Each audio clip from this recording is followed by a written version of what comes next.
Nous sommes au championnat du monde d'échecs à Chennai en 2013. Magnus Carlsen affronte Vishy Anand, mais ces deux joueurs ne se doutent pas qu'en coulisses, un gamin de la ville de Chennai va peut-être un jour venir chambouler leur carrière. Ce gamin, il verra la défaite de Vishy Anand et nourrira sans doute en lui une volonté de venger son idole. Laissez-moi vous raconter l'histoire de ce prodige qui va peut-être détrôner un jour Magnus Carlsen, Gukesh.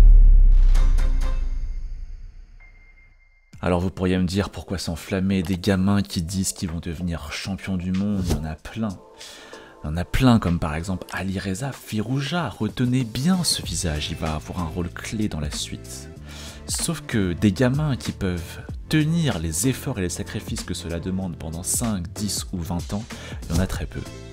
Sauf que Gukesh, lui, c'est pas un gamin comme les autres. I want to become the world champion. Alors vous l'aurez compris, Gukesh c'est une ambition dévorante et il va très vite commencer à accumuler les premiers succès. Champion du monde d'échecs des moins de 12 ans en 2018.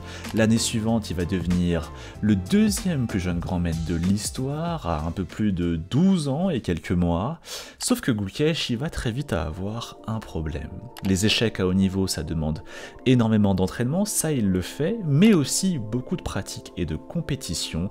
Et le problème c'est que pour cela, il faut un manager, beaucoup de budget, et c'est là qu'un homme va avoir un rôle crucial dans la carrière de Gukesh, un homme qui sans lui, Gukesh n'aurait sans doute jamais atteint les sommets. Cet homme, c'est son père. On l'appelle Dr Rajinikanth parce qu'il est chirurgien et la mère de Gukesh, elle est biologiste, bref, une famille de médecins.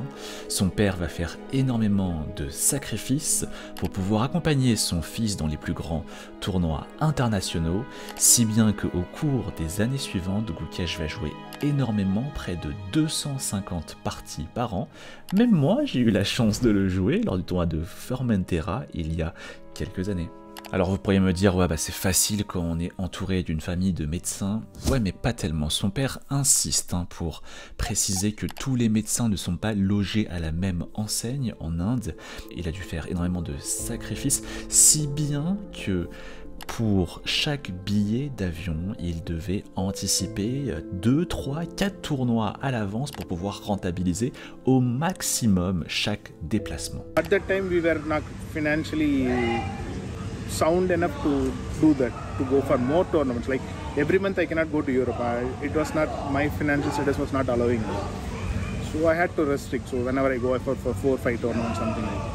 Sauf que le problème, c'est qu'avec une équipe aussi bien rodée, beaucoup de jeunes prodiges peuvent craquer. On pense dans les années 90 au prodige américain Gata Kamsky et son père Rustam, qui était à la fois son père, bien sûr, mais aussi son coach, son manager, et était extrêmement autoritaire avec son fils, si bien que Gata Kamsky a fini par abandonner les échecs. Sauf que Gukesh, c'est décidément pas un ado comme les autres. Avec le temps, on va voir qu'il adore la méditation et il poste aussi très peu sur les réseaux sociaux.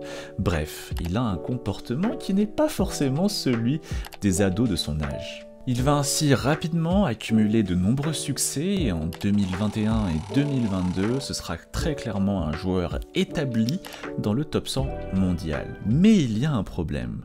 Gukesh a souvent joué des tournois où il était l'un des favoris, il a peu d'expérience contre le top mondial, le top 20, le top 10 mondial qu'il a rarement joué. Est-ce qu'il sera en mesure de jouer contre des joueurs qu'il n'a jamais l'habitude de jouer et est-ce qu'il pourra tenir la pression? C'est toute l'inconnue. Une inconnue d'autant plus forte qu'il n'est pas du tout le seul prodige indien, il est aussi en concurrence avec Pragg, Erigaisi ou encore Nihal Sarin. Bref, Gukesh a encore toutes ses preuves à faire. Une échéance va alors être cruciale.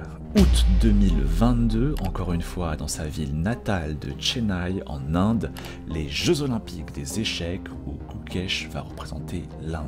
Et c'est là qu'il va éclabousser le monde de son talent en débutant ses 8 premiers matchs par 8 victoires, dont notamment une contre le numéro 2 mondial, Fabiano Caruana.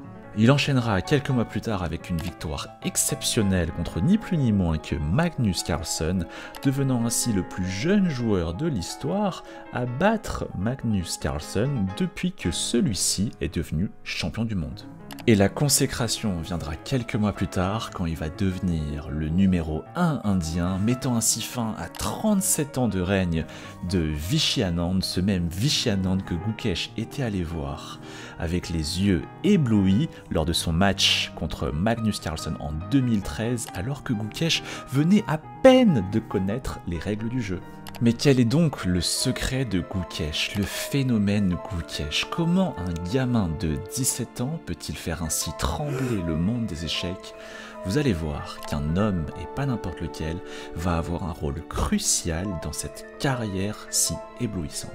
Et cet homme, c'est Vishnu Prasanna, le coach de Gukesh. Et vous allez voir que quand on lui demande quel est donc son secret avec Gukesh, la réponse est pour le moins étonnante. Worked on, I think, one of the very special things that has been spoken about a lot, his non-usage of engines. No, it was just an idea, and I recommended it to many people, but Gukesh was the only guy who decided to try it or follow it. Qui l'eût cru, dans un monde où on parle de ChatGPT, Stockfish et autres IA exceptionnels, la solution avec Gukesh a été d'utiliser encore moins l'ordinateur et de faire appel plus que jamais à nos qualités humaines. Mais avec des méthodes aussi atypiques, Gukesh peut-il atteindre le sommet? Le sommet, c'est bien sûr son rêve de devenir champion du monde. Mais pour devenir champion du monde, il faut remporter le tournoi des candidats. Un tournoi qui, s'il le remporte, va lui permettre de défier le champion du monde, Ding Liren. Nous sommes alors en août 2023 et d'ici ces 2 prochains mois, Gukesh va sans doute vivre les moments les plus intenses de sa carrière. Il a 2 chances de se qualifier au tournoi des candidats, la Coupe du Monde et ensuite le Grand Suisse. Tout semble bien se passer lors de cette Coupe du Monde et Gukesh parvient jusqu'en quart de finale. Sauf que là, il affronte ni plus ni moins que Magnus Carlsen, le numéro 1 mondial. Le premier match est extrêmement intense, mais les 2 joueurs se rapprochent d'une finale de tour qui semble parfaitement égale. Mais c'est là que Carlsen domine totalement Gukesh dans une partie que beaucoup d'experts prédisaient comme se terminer rapidement par un match nul, et Gukesh sera éliminé sèchement en 2 matchs. Gukesh n'a donc plus le choix, il doit absolument trouver un moyen de se qualifier pour le tournoi des candidats 2 mois plus tard lors du Grand Suisse, un tournoi exceptionnel qui réunit les meilleurs joueurs du monde. Mais là, c'est la catastrophe, il y réalise l'un des pires tournois de sa carrière en y perdant ni plus ni moins que 26 points au classement Elo. Beaucoup diront alors qu'on a placé trop d'espoir en Gukesh et qu'en réalité c'est surtout son collègue indien Prag qui est le plus prodigieux, sauf qu'en décembre 2023, rebondissement, on apprend que Gukesh se qualifie au tournoi des candidats via un autre système, le circuit FIDE, sauf que peu de gens donnent beaucoup de chance à Gukesh lors de ce tournoi des candidats, et notamment un certain Magnus Carlsen qui n'y croit pas du tout et va dire ouvertement qu'il donne très peu de chance à Gukesh lors de ce tournoi des candidats. I think he's not quite ready yet to make the leap, and I think it's probably more likely that he has a bad event than. Et pour cause, lors de ce tournoi des candidats, il n'y aura ni plus ni moins que des participants comme Fabiano Caruana, numéro 2 mondial, Ian Nepomniachtchi, qui a déjà gagné le tournoi des candidats à 2 reprises, ou encore d'autres prodiges comme Alireza Firouzja, le plus jeune joueur à avoir dépassé les 2800 Elo, ou encore Prag, ce fameux prodige indien que beaucoup préfèrent à Gukesh. Avril 2024, on est à Toronto, au Canada. C'est parti pour le tournoi le plus important de la carrière de Gukesh. Comme je vous l'ai dit, Gukesh, attention, ce n'est pas un ado de 17 ans comme les autres. Il va mettre tout le monde d'accord.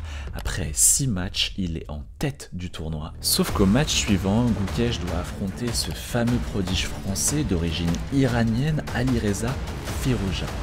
Et Alireza a très mal débuté ce tournoi des candidats, c'est un petit peu le client que tout le monde essaye de battre. La position est équilibrée, mais Gukesh veut absolument battre Firouzja parce qu'il sait qu'il joue mal dans ce tournoi.